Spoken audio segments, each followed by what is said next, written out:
Ketua Lembaga Perlindungan Konsumen LPK Bali, Ibu Tu Armaya mengatakan, jika pemerintah memberlakukan pencabutan subsidi listrik dengan daya 450 VA dan 900 VA dan beralih ke listrik non-subsidi pada tahun 2016 nanti, maka pemerintah diminta mengembalikan uang tersebut kepada masyarakat yang belum menikmati listrik.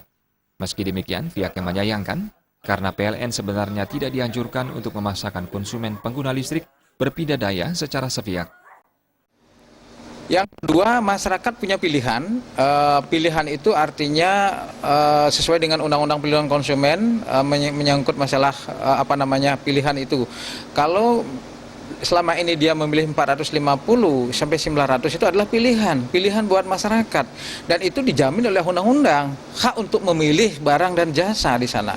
Itu diatur oleh undang-undang. Nah, ketika pemerintah ingin akan mencabut subsidi itu, pemerintah pun juga melanggar undang-undang di sini.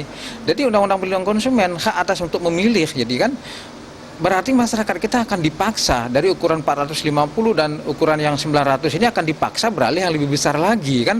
Nah, tentu tanpa didasari, tentu masyarakat apalagi yang berpenghasilan pas-pasan ini akan sangat terpukul ya dengan kondisi itu. Armaya mengatakan, pemerintah harus bijak dalam mengelola uang hasil penghematan subsidi listrik. Pihaknya minta uang hasil penghematan tersebut dikembalikan kepada rakyat dengan mengaliri listrik ke pemukiman yang belum mendapatkan pasokan listrik.